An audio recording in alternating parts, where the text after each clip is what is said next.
Welcome to TFL Cars Jeep Week, and if you love Jeeps, you have come to the right place because we've got Jeeps on the racetrack, we've got Jeeps off-road, we've got diesel Jeeps, and today, check it out, we've got the most iconic Jeep of all, the Wrangler, and this one, the Sahara model, unlimited, 4-door, that's the one you want because, well, I think it's the most useful, and we're going to do a review of it coming up next on the Fast Lane Car.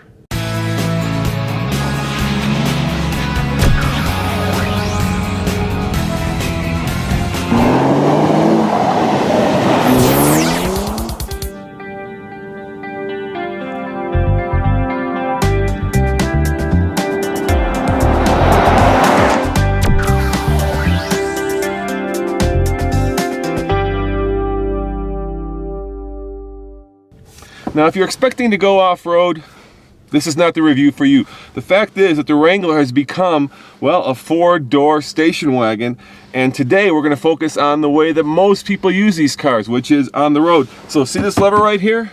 The 4-wheel drive lever? We're not going to even touch it during this review. We're just going to take it on road, but we are going to do a review of it in the snow. You'll have to come back a little later this week for that.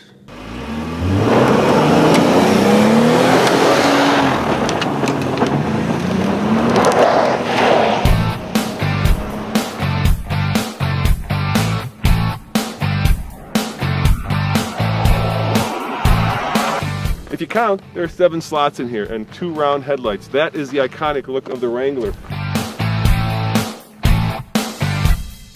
And yeah, for a while there were square headlights that lost their way, but not any longer. The other interesting thing about Wranglers is now that we have a 4-door version, this model actually is more popular and outsells a 2-door version. Yes, you can still take the top off, the doors come off, but I bet most people don't use this vehicle that way. Most people use this as a family truckster. 2 years ago, Jeep upgraded the interior, and my favorite upgrade of all is this new steering wheel. The old one felt like it was out of an old Chrysler, and that's probably because it was out of an old Chrysler. The new interior is more modern, more refined, softer touch materials, but there are a lot of plastics like this door handle, and of course, even the 4-wheel drive lever. Sorry, I did touch it again. Overall, they did a great job with the interior, but they'll tell you that people want to kind of hose the inside of this thing off, so they keep it very basic. You know what? When you spend $37,000 for a Jeep, I doubt you're going to be taking a hose to it. I really do. All right, here's one of my favorite things about the Wrangler. Not the fact that you can actually lean the hood up on the windshield, but the fact that a year ago they upgraded the engine to a 3.6 liter Pentastar, which puts out 285 horsepower and 260 pound-feet of torque. The great news is that it gets very good gas mileage. I'm getting 18.5 miles to the gallon as tested. The bad news is that when you pair it with the automatic, you still get the 5-speed automatic transmission, 6-speed manual. I'm willing to bet that within the next couple of years, and I'll put money on this, they'll add the 8-speed automatic transmission to this engine because, well, fuel economy will demand it.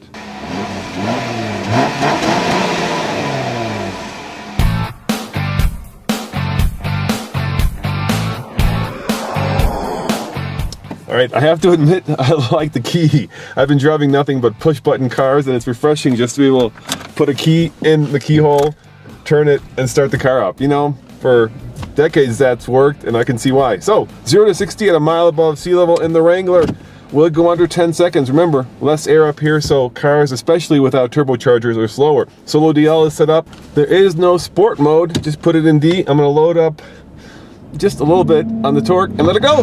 Here it goes. I've got it floored. There's the power band. Revs to 6,500 RPM, and here comes 60 right now. Oh,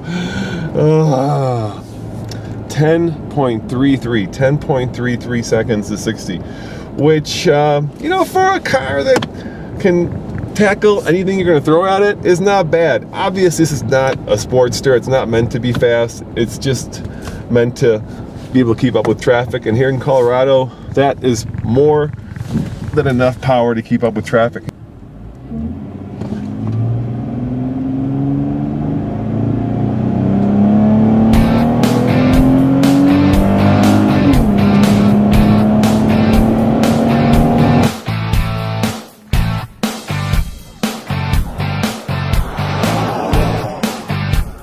kind of like driving a big Tonka truck. It kind of bounds down the road, absorbing bumps in kind of a bouncy fashion.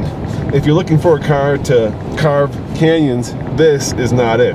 But if you're looking for a car that has relatively good road feel, a beefy steering wheel, and a very honest disposition, in other words, you know you can't take that corner that's coming up very fast because it's going to lean a lot. And the Wrangler does a really good job in letting you know it's going to lean a lot. It says to you, hey, there's a corner coming up. You don't want to take it too fast. The great part about the Wrangler is with this new Pentastar engine, when you floor it, there is surprising amount of get up and go. The other nice part about this Wrangler is that it is surprisingly quiet. You would think that the wind buffeting, that the interior noise would just drive you absolutely crazy, but it doesn't. It's quiet, it's refined, and you could use this thing to drive across country. That's not bad for a Jeep that can tackle the Rubicon. Here's the ironic part about a Wrangler. Jeep can't build enough of these. They sell every single one they can make. And in fact, they're selling a lot more in Europe. But check this out. It retails for $31,000. But because the demand is so high, they've kind of taken the Porsche approach by adding so many crazy options that the final cost out the door is $37,600, which means you're paying, well, for stuff like the body color top, $1,795 option. If you want automatic 5-speed transmission, not 6, not 7, not 8, 5-speed, that's $1,125. And of course, if you want Uconnect, $500 for that. That's how you get what used to be a $20,000 vehicle easily retailing for as much as $40,000. However, there aren't a lot of competitors. This directly competes with cars like the FJ Cruiser and perhaps the Nissan Xterra. But literally, it also competes with that whole brand of brand new SUVs and crossovers, because really those are the people who are cross-shopping this vehicle today.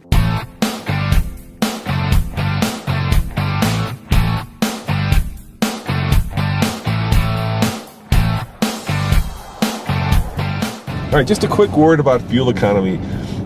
I'm getting 18.5 miles to the gallon, which is respectable for a big and heavy old school Jeep. But there's a thing that you have to keep in mind. At $3 a gallon, 18.5 is respectable.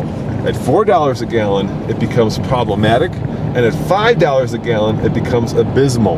That's why they're gonna have to put an 8-speed transmission into this. So on the TFL scale of buy it, lease it, rent it, or forget it, I'm gonna give it a huge buy it. And I'll tell you why. Simply put, it puts a giant smile on my face every time I drive it. But perhaps more importantly, unlike a lot of modern crossovers and SUV, this thing is honest. It is the only car that, well, looks like what it does. I mean, you could drive it to work every day, and then on the weekend you can take the tops off, you can go into the mountains, and you can bash the hell out of it and not be afraid of getting stuck or breaking anything serious.